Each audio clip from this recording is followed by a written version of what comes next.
Hey guys, so it's Renee, and I am in my room actually, like on a singles retreat for work.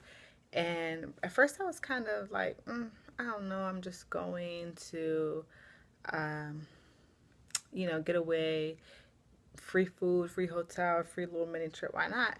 But I am actually really glad I came. Like, have you ever gone to church and you're like, oh, I really needed that? Like, I was really going through something and I really needed to hear what was being said. And that's kind of how I feel about this. Like, my chaplain's actually running it. It's a really small group. It's like six of us, all different races from different places. But he's kicking a lot of knowledge. And I recently went through a breakup. I was with my ex for 2.5 years. And I made the decision to leave the relationship. It was just not working. It was emotionally draining. And I felt like he had a lot of issues that he needed to deal with on his own before he could really, truly be with someone. And it's so easy to mask things, but when you make the decision to move in with someone, you can't mask anything. And that's kind of what happens. At 2 years, we decided to move in together. And yeah, the truth came out, and I was like, whoa, who are you? Like, you're absolutely positively not the person I thought I was with. Um, and coming here and just hearing everything that's being put out from someone who will openly disclose how imperfect they are, but he's been married for 20 years, 19 years in the military. Like, it's a lot, and it's a lot to go through. And a big thing that he talked about was just understanding that you're not perfect, and you come with your stuff, your BS, your past, your baggage, and just having a place to dump that, whether it's church, whether it's family, whether it's journaling, whether it's whatever, just having the opportunity to take the good from all of your lessons and dispose of the bad. The same way that your body does with food, you need to do with your experiences in life. And by doing so, it allows you to have room to take on what someone else brings. And if your cup is always just full, completely full, then you become overwhelmed and you can't really like love them the way that they need. And a big thing in my past relationship was I told him, I said, dude, I want you, but I don't need you. And he was at a place where he wants a female, a woman, a lover to need him. And that's not me, and I never want that to be me in any type of relationship, because I should be able to take care of myself financially, mentally, and my partner should be a want, not a need. I need food, I need shelter, but as you can see, being single is not something that's life or death. If you don't eat, you're going to die. If you don't drink water, eventually you're going to die. If you don't take care of your body, you're going to die. But a partner should be a want. It should be a want and not a need. And because it's a want, you put in the authentic effort that it takes to keep that relationship instead of making it feel like a job. It shouldn't be a job.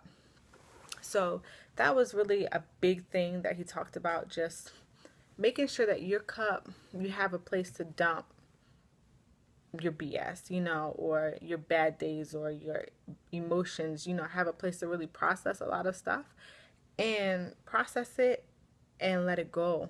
Take from the good, take the nutrition, the growth that you need to have, and then let it go so your next relationship or experience does not suffer. And then also to realize that none of us are perfect.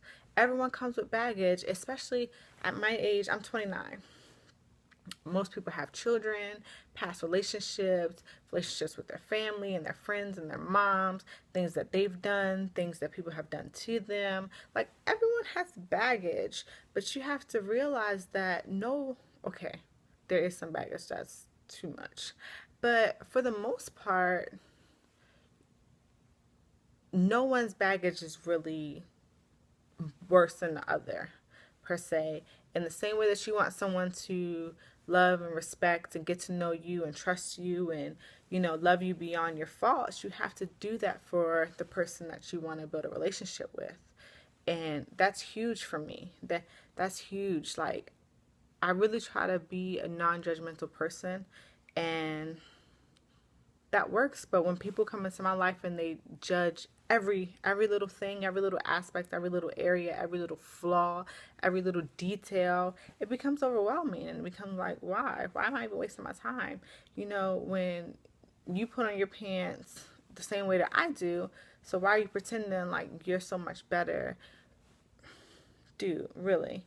So I'm really, really glad that I came to this retreat. It's absolutely gorgeous here. The weather is like 75. Like, I should have checked the weather before I came. The weather is like 75. Like, the beach is down the road. So we're about to go to the beach. But I really just wanted to come on here.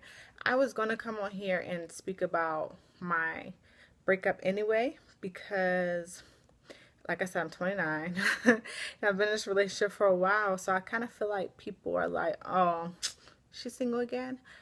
And not knowing that it was my choice. I was begged not to leave, and that's not an understatement. But it was time to go. And I'm at the place in my life where if it's not working, it's not working. I have myself to think about, I have my kids to think about.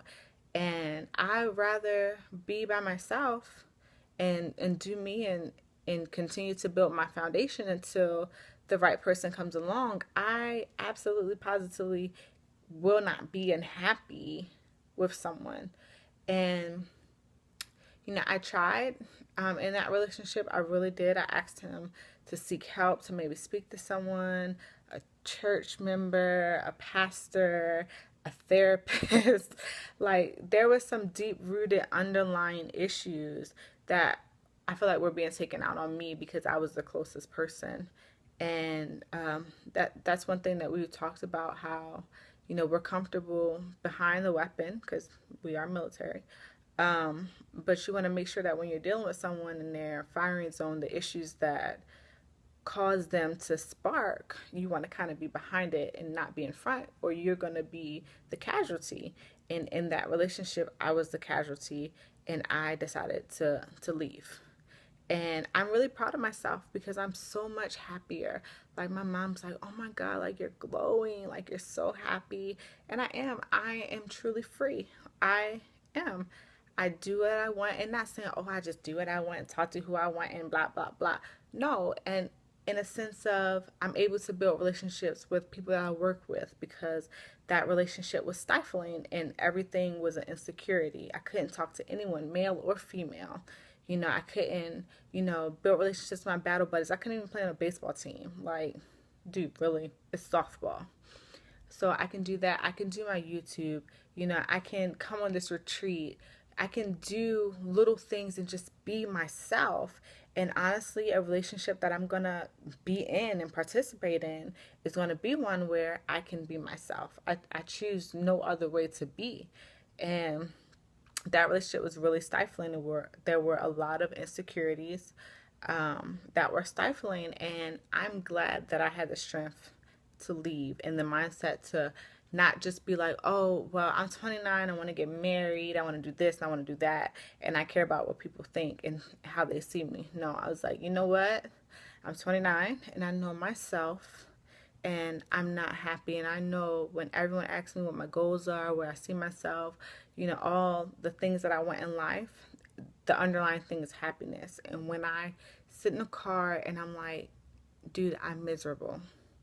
I am so miserable. I drive home and see your car and leave. I am miserable. I have to go.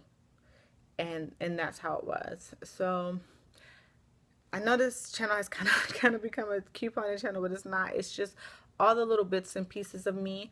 But couponing is just easier to do on my phone. But I did want to come on here and just share a little bit of myself and what I'm going through and what I'm talking about here at this retreat, because if it can help anyone, then that's what I want to do.